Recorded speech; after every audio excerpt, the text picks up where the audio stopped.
আসসালামু আলাইকুম।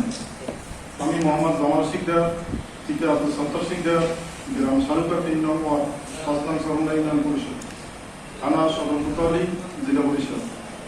আমার কর্তৃপক্ষ সারাবাদ ব্যাপারী, পিতা মাসুম ব্যাপারী, মোহাম্মদ আলাবাদ ব্যাপারী, পিতা মাসুম ব্যাপারী, পিতা আব্দুল রশিদ ব্যাপারী, শান ইসেগুলা, থানা কোতোয়ালি, জেলা বরিশাল সহ জেলা বরিশাল।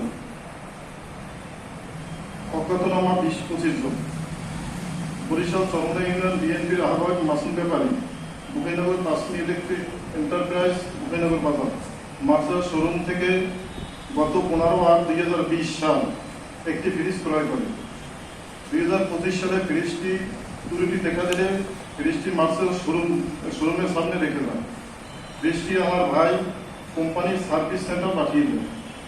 ওয়ারেন্টির মেয়াদ শেষ হওয়ার কারণে ৬,০০০ টাকা যাতায়াত খরচ, ১৫০০ টাকা খরচ হয়। মাসুম ব্যাপারে ৩,০০০ টাকা আমার ভাইকে দিলে তিনি ফ্রিজটি তার বাসায় পাঠিয়ে দেন।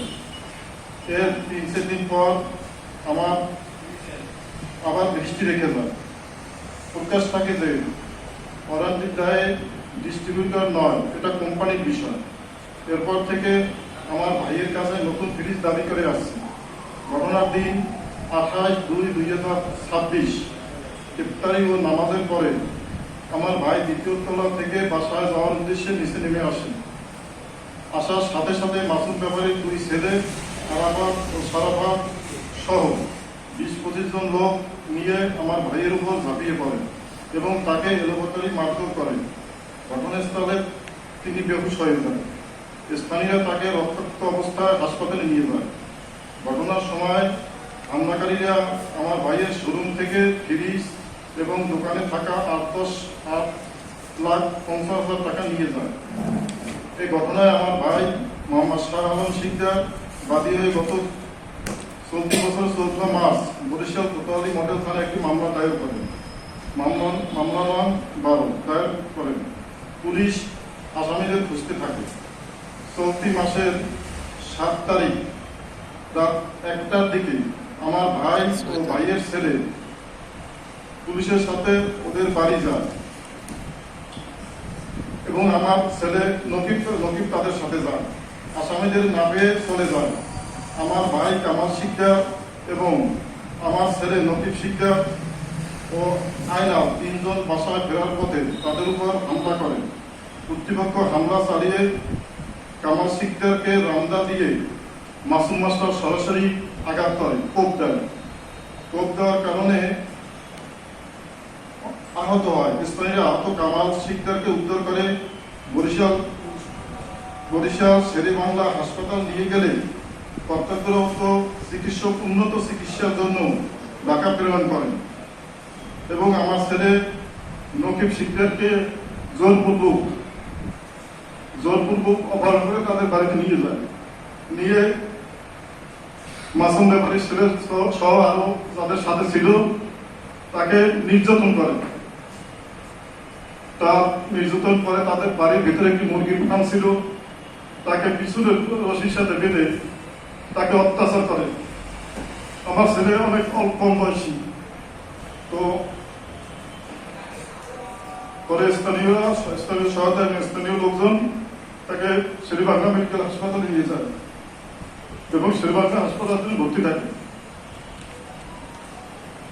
এবং তারা আরো নাটক সাজায়, মাইকিং করে যা তাদের বাড়িতে ডাকাত ধরছে।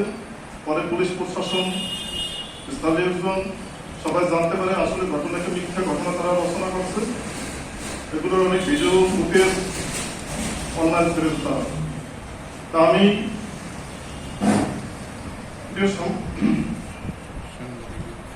সাংবাদিক বৃন্দ, আমার চাওয়া পাওয়া হল আমি এই ঘটনার সুষ্ঠু তদন্তপূর্বক ন্যায্য বিচারের পাশাপাশি বরিশাল সদর উপজেলা বিএনপি নেতৃবৃন্দ সাংগঠনিকভাবে পদক্ষেপ নেওয়ার জোর অনুরোধ জানাচ্ছি।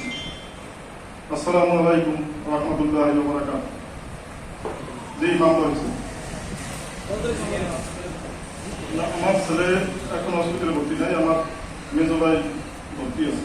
ছেলে কতদিন ভর্তি ছিল আর মামলা কত? ছেলে ভর্তি আছে 2 দিন। আমার বাচ্চারাও আসলে 2 দিন ভর্তি বরিশাল শেরে বাংলা, আর আমার মেজো ভাইকে তো টাকা নিয়ে যাওয়া হয়েছে।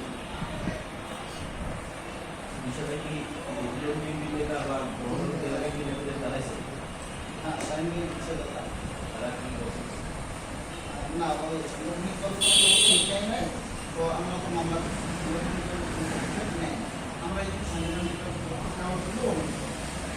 এই মাসুম ব্যাপারী শুধু এটি না, মুক্তিনগর বাজারে আরো অনেক ঘটনা ঘটে, যার মামলা রানিং চলতে আছে, মামলাও আছে অনেকগুলো। মেহেদি হাসানের কোভাইসের মামলা আছে, তারপর ইসলামী আন্দোলনের এক লোক, ওনাকে কোভাইসে কিছুদিন আগে মামলা হয়েছে। ওটা অর্থাৎ সন্ত্রাসের রাজ্য গঠন করেছে মুক্তিনগর এই মাসুম ব্যাপারী। কোন দলের সাথে জড়িত? আপনি কি বিএনপি জি, কোন দলের সাথে জড়িত? মাসুম ব্যাপারী বিএনপি চরমোনাই ইউনিয়নের আহ্বায়ক। ইসলামী আন্দোলনের অনেক বেশি, আবার বিএনপি কোন আছে? ইসলামী আন্দোলন পূর্বাব আছে, মাসুম ব্যাপারে তো বিএনপির পূর্বাব দেখাই দিয়েছে। আমরা সরকারি ইউনিয়নে তো আমরা বিএনপি কাজ করি না, আমাদের কি বলছো? কাজ করে। বিষয়টা আমি একটু বলি। আসলে প্রশাসনিক একটা ক্ষমতা কিন্তু আলাদা। আর একটা বিষয় হলো সমন্বয়ের দরবার হলো বিশ্বাসের ঘাটতি, আর উভয়নগর বাজার কিন্তু একটা আলাদা জায়গা। ওই জায়গায় কিন্তু বিশ্বের জন্য কোনো ভূমিকা থাকে না, তারা যায় না, দেখা গেছে তারা মাসেও একটা যায়। আর উভয়নগর বাজারে আপনার যদি কারোর কাছ থেকে অবৈধভাবে টাকা পয়সা নেওয়ার থাকে, ব্যবসায়ীদের মধ্যে আমি আছি, এই জন্য আমার কাছ থেকে তারা বিভিন্নভাবে সুবিধা নিতে চাইছে, নেছে, এখন এই সুবিধা পায় রেখে আমাদের করে বিভিন্নভাবে শেখের বাড়ির জায়গায় কিন্তু মাসুম চরমোনাই ইউনিয়নের আহ্বান, তার তো একটা শক্তি থাকবেই। কৃষি ফ্যামিলি হিসেবে বলে একটা পদ কি করবে, এই পদের লোক, এবং এ তো সহযোগিতা হয়, সংগঠন অবশ্যই সহযোগিতা না হলে এতটুকু প্রত্যাশ করে কেন, যে সন্ত্রাসী কার্যক্রম এগুলো তো আরো করতেছে। আমার ছেলের ব্যাপারে আমার কাছে ভিডিও ফুটেজ আছে, যে ওরে কিভাবে ওই জায়গা দিয়া আমার এলাকায় যত লোকজন এক প্রত্যেকটা লোকের চোখে পানি ফেলাইছে আমার ছেলের জন্য, ছেলেটা এইভাবে করছে, প্রত্যেকটা লোকে পানি ফেলাইছে। এবং ওদের যে বিএনপির লোকজন তারাও কাঁদছে যে ছেলেটা নিয়ে এভাবে করছে, আমার ছেলে কোনোদিন কাজ এটা করে না, এই ছেলেটা এইভাবে তারা অত্যাচার করছে, সমস্ত শরীরে কালো হয়ে গেছে, অর্থাৎ এমন মার দিয়েছে এমন কোনো জায়গায় নাই যে আঘাত না আছে। আমি তো ভিডিও থেকে সহ্যই করতে পারতেছি যে অবস্থাটা কি, কিভাবে এগুলো মানুষ না পশু, কিভাবে এটা সম্ভব, এটা মানুষের, মানুষ কিভাবে এটা সম্ভব। যে আমার ছেলে যদি বিগত দিনে ওদের সাথে ঝামেলা করতো, ঝগড়া করতো বা মারামারিতে যাইতো, তাহলে বলা যেত না ছেলে হইবে। আমার ছেলে তো কোনো এলাকার ভিতরে কোনো আর কোনো দুর্নবী নেই, দেখি কোনো সাইডই নেই। এই ছেলেরা এইভাবে নির্যাতন করছে, নিশ্চয়ই হাত বান দিয়ে হারামের মধ্যে ঢুকে রাখছে। সিনেমার বোনের অবস্থাটা কি ছিল? আমি তো ভাবছিলাম সিনেমার অবস্থাটা কি ছিল, কারণ রাত্রে একটা থেকে দেড়টা ছেলে কি বলছে যে আমার কেউ আসে না আসে, আমার মেরে ফেলে না কি করে, তারা টাকায় করে পুরো এলাকা সামনেছে, লোকজন জড়ো করছে। আমি প্রশাসনের কাছে সুষ্ঠু বিশ্বাস চাই, বিএনপির কাছে আসামি গ্রেফতার হয়েছে কিনা এই আপনার মামলার পর? জি জি, কেউ গ্রেফতার হয়েছে না, কেউ গ্রেফতার হয় না এখন পর্যন্ত। প্রশাসন কি বলে আপনাকে? প্রশাসন চেষ্টা করতে আছে, চেষ্টা করে কিন্তু গ্রেফতার করতে পারে না। তবে দাবি জানাই, অর্থাৎ চেষ্টা তো আছি, অধিকার চেষ্টা ছাড়া গ্রেফতার সম্ভব না। আসামিরা কি আপনাদের এলাকায় আছে এখনো? আসামিরা আমার বাড়ি তো কুপিনগর রইল আর আমাদের এলাকায় শালুকা। আমরা তো লোক বলে শুনি যে এরা এলাকায় থাকে, প্রকাশ্যেই থাকে ওরা এলাকায়, কিন্তু আমরা জানি না। তবে আমরা কখনো দেখি না, এই যে আমরা দেখতে আসি না। আসামিরা এলাকায় আছে, ওই বাড়ি শহরে। আরে বাবা, হ্যাঁ বিএনপি